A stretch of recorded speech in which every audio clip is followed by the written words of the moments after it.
Antz is an interesting film for multiple reasons. I actually don't think the film itself is that great, and I will explain why I feel that way. But interestingly, I recently put a poll up on my community page asking people if they preferred A Bug's Life or Antz, both of which were released in the same year. Both animations, one by Disney, one with Antz by DreamWorks. The majority voted A Bug's Life, but a few people preferred Antz, which I thought was really interesting, and I'd love to know if that's the case for you. This film was released in 1998. It's directed by Eric Darnell and Tim Johnson. It's written by Todd, Alcott, Chris Weitz, and Paul Weitz, and we have a voice cast, a brilliant voice cast. To name just a few: Woody Allen, Sharon Stone, Gene Hackman, Sylvester Stallone, Christopher Walken, Anne Bancroft, Jennifer Lopez, Dan Aykroyd, Danny Glover, John Mahoney, and various others. It's actually because of John Mahoney that I decided to prioritise watching this, as I'm currently watching every Mahoney film. And I look at that voice cast, which is phenomenal, and then I look at the film, and it's very easy to see where the budget went, because in my opinion, it's not great.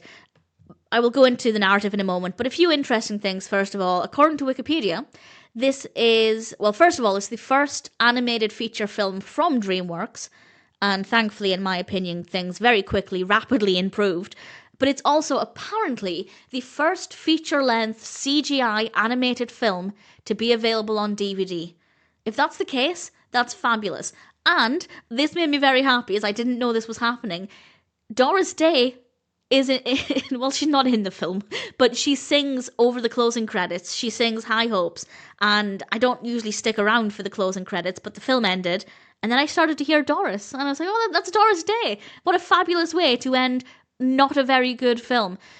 This is about a worker ant called Z, and he meets Princess Bala, and their friendship develops, and Z also tries to find a purpose, which I like. I kind of like that as a concept. I think the narrative, the overarching narrative or aspects to the narrative are absolutely fine, but I honestly found it to be quite boring. It wasn't that interesting as a story. Z was likeable enough as a character, but not enough to carry the otherwise dull story.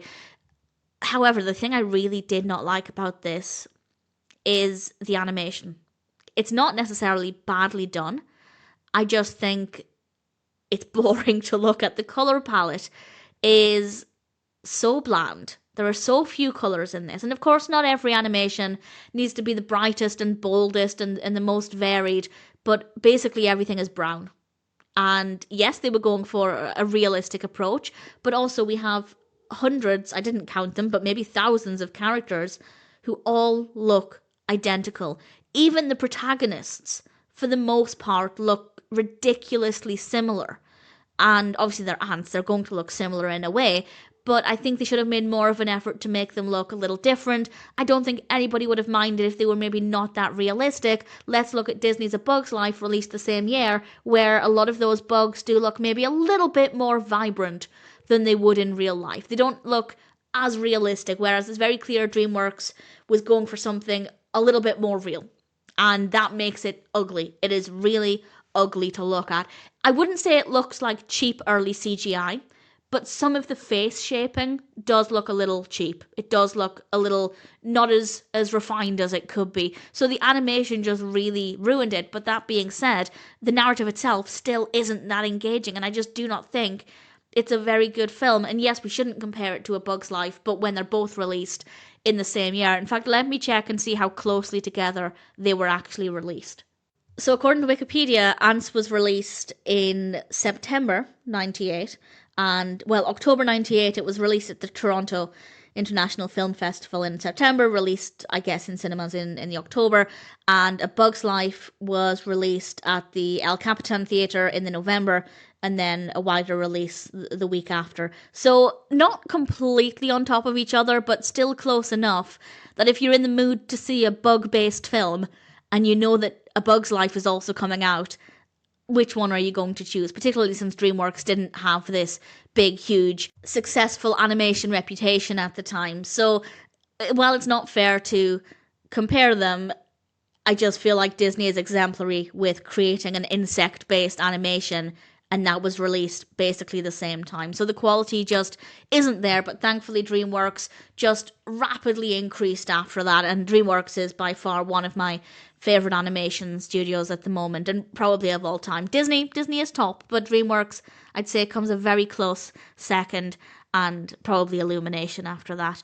I feel like I'm missing out a really important one. Either way, DreamWorks is fantastic, and really isn't. Good voice acting, some good music, not just Doris Day at the end there, but throughout the film the music was not too bad. The characters are believable, well enough written. The ant aspect, I believed I was watching a film about ants, but it is visually boring. The narrative is not that great.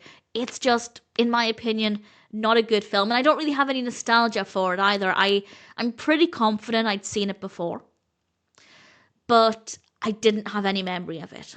So if I had seen it before, I feel like it would have been once at the most. So it's not a great film, but it's pretty impressive as DreamWorks' first animated feature film, and apparently the first feature-length CGI animated film to be available on DVD. And we have a solid voice cast and a bit of Doris Day there. There are a lot of aspects that I like, but the important parts, the narrative, the characters, and the animation, unfortunately, in my opinion, they just don't work very well at all.